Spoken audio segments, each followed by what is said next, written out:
उसने एक मांगने वाले को झट से कुछ निकाल कर दे दिया। मैंने कहा कि भाई देखभाल कर देना चाहिए, ये फ्रॉड लोग होते हैं और आम इंसान के जज्बा नेकी को एक्सप्लॉइट करते हैं। फरमाने लगे आपने वजह फरमाया, मैं पहले ऐसा ही करता था, फिर एक वाक़ये ने मेरी दुनिया बदल कर रख दी। मैं धर्मपुरा लाहौर में अपने घर से साइकिल पर निकला था कि ठेकेदार से अपने बकाया जात वसूल कर लूं। मैं स्टील मिल फिक्सर था और एक कोठी के लेंटर के पैसे बाकी थे, मगर ठेकेदार आजकल पर टरखा रहा था। मैं साइकिल पर जा रहा था कि एक शख्स अपना बच्चा फुटपाथ के किनारे लिटाए अस्पताल पहुंचाने के लिए टैक्सी का किराया मांगता फिर रहा था।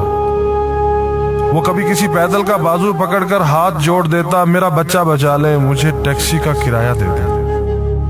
तो कभी मोटरसाइकिल वाले को हाथ देकर रोकता, कभी किसी कार वाले के पीछे भागता कि वो कार में उसके बच्चे को अस्पताल पहुंचा दे।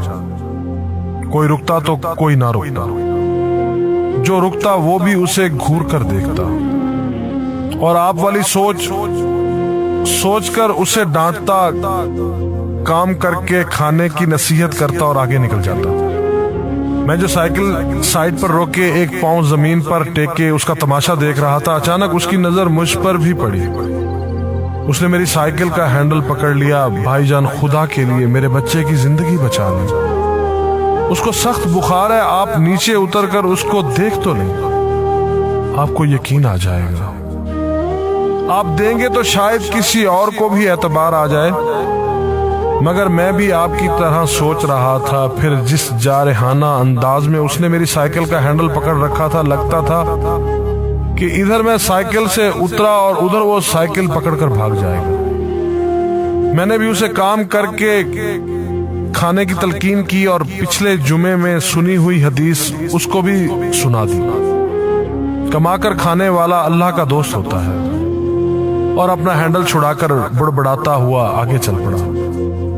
हरामखोर हमें बेवकूफ समझते हैं। 2-3 घंटे के बाद जब मैं बकाया जात वसूल करके वापस आया तो वो अभी उसी जगह खड़ा मांग रहा था। बच्चे को अब वो सड़क के पास ले आया था और उसके चेहरे से कपड़ा भी उठा रखा था। वो धाड़े मार मार कर रो रहा था। अब वो बच्चे के कफन दफन के लिए मांग रहा था। मैंने साइकिल को रोककर पांव से नीचे टेका और मैयत के चेहरे की तरफ देखा। फूल की तरह मासूम बच्चा जिंदगी की बाजी हार गया था। मेरे रोंगटे खड़े हो गए। मैंने जेब में जो कुछ था बकाया जात समेत सब बगैर गिने निकाल कर बाहर फेंका, और इससे पहले कि उसका बाप मेरी तरफ मुतवज्जे हो, साइकिल उस तेजी से चलाकर भागा गोया सारे लाहौर की बलाएं मेरे पीछे लग गई हों। मैं घर पहुंचा तो मेरा बुरा हाल था। थोड़ी देर बाद मुझे बुखार ने आ घेरा। बुखार भी कुछ ऐसा था गोया मेरे सारे गुनाहों का कफारा उसी बुखार से होना था। घर वाले मुझे अस्पताल के लिए लेकर निकलते और मैं चारपाई से छलांग लगा देता। मुझे अस्पताल नहीं जाना था। मैं उसी बच्चे की तरह एड़ियां रगड़ रगड़ कर मरना चाहता था। 2-3 दिन के बाद बुखार को तो आराम आ गया, मगर मैं जहनी मरीज बन गया। मुझे लगता गोया मेरा अपना अकलौता बेटा जो 3री क्लास में पढ़ता था वो उस बच्चे के कफारे में मर जाएगा। मैंने बच्चे का स्कूल जाना बंद कर दिया। बीवी के बार बार इसरार के बावजूद मैं बच्चे को स्कूल तो क्या दरवाजा खोलने भी नहीं जाने देता था। 40 दिन गुजर गए थे और बच्चे का नाम स्कूल से कट गया था। वाइफ ने अपने भाई से बात की जो दुबई की कंपनी में कैशियर था। उसने मुझे बाहर बुलाने के लिए पासपोर्ट बनाने को कहा, मगर एक तो मैं शनाख्ती कार्ड भी पैसों के साथ निकालकर बच्चे की मैयत पर फेंक आया था। दूसरा, मैं खुद भी बच्चे को अकेला छोड़कर बाहर नहीं जाना चाहता था। वो 40 दिन कयामत के 40 दिन थे। 40वें दिन 10 बजे के लगभग हमारे घर का दरवाजा बजा। दरवाजा मैंने खुद ही खोला और सामने उस बच्चे के बाप को देखकर मुझे चक्कर आ गया। मुझे लगा जैसे हम दोनों आमने सामने खड़े खला में चक्कर काट रहे हैं। दरमियान में बच्चे का चेहरा भी आ जाता। मेरी कैफियत से बेखबर उस बाप ने मुझे दबोच लिया और फूट फूट कर रोना शुरू कर दिया। وہ کچھ کہنے کی بجائے میری ٹھوڑی کو ہاتھ لگاتا اور اسے چوم لیتا، جبکہ میں پتھر کا بت بنے اس کی گرفت میں تھا کہ اچانک مجھے جھٹکا لگا اور میری چیخ کچھ اس طرح نکلی جیسے کسی کو پانی پیتے وقت اچھو لگ جاتا ہے اور پانی اس کے منہ اور ناک سے بہہ نکلتا ہے۔ میں اس بچے کے باپ کو سختی کے ساتھ سینے سے لگائے یوں رو رہا تھا گویا اس کا نہیں بلکہ میرا بچہ مر گیا ہے۔ ہمارے رونے سے گھبرا کر پورا محلہ اکٹھا ہو گیا تھا۔ آہستہ آہستہ 40 دنوں کا غبار نکلا، اس کو میں گھر میں لے کر آیا۔ محلے والے بھی آ گئے تھے جنہوں نے اس آدمی سے بہت افسوس کیا۔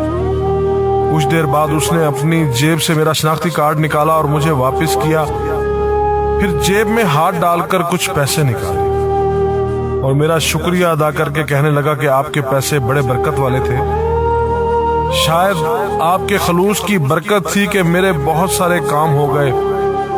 سارے اخراجات کے بعد کچھ پیسے بچ گئے تھے، ان میں کچھ پیسے میں نے ادھار لے کر ڈالے ہیں، یہ آپ قبول کر لیجئے، باقی میں بہت جلد آپ کو واپس کر دوں گا۔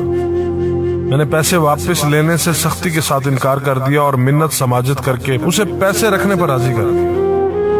اس کے بعد میں یہاں بطور اسٹیل فکسر آ گیا۔ میں جی جان سے کام کرتا تھا، چند ماہ میں ترقی کر کے فور مین بن گیا۔ 3 سال بعد میں نے سالے کی مدد سے اپنی کمپنی بنا لی اور اس بچے کے والد کو بھی اپنی کمپنی میں بلا لیا۔ آج وہ میری کمپنی میں فور مین ہے۔ اس بچے کے بعد اللہ نے اس سے 2 بیٹوں اور 1 بیٹی سے نوازا ہے۔ میں اسے آپ سے ملواؤں گا، مگر اسے سائیکل والا قصہ مت بیان کیجیے۔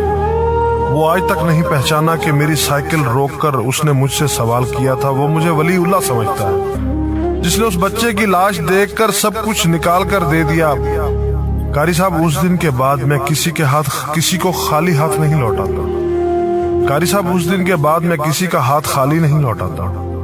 تھوڑا سا دینے سے نہ وہ امیر ہوتا ہے اور نہ میں غریب ہوتا ہوں۔ بس دل کو تسلی ہوتی ہے کہ میں اس بچے کا خون بہا ادا کر رہا ہوں۔ رہ گئی لوٹنے کی بات تو قاری صاحب ہمیں کون نہیں لوٹتا۔ جوتے والا ہمیں لوٹتا ہے، کپڑے والا ہمیں لوٹتا ہے، سبزی اور گوشت والا ہم کو لوٹتا ہے۔ اتنا لوٹنے کے بعد اگر کوئی ہمیں اللہ کے نام پر لوٹ لے تو شاید حشر میں ہماری نجات کا سامان ہو جائے کہ یہ بندہ میری خاطر میرے نام پہ لوٹتا رہا ہے۔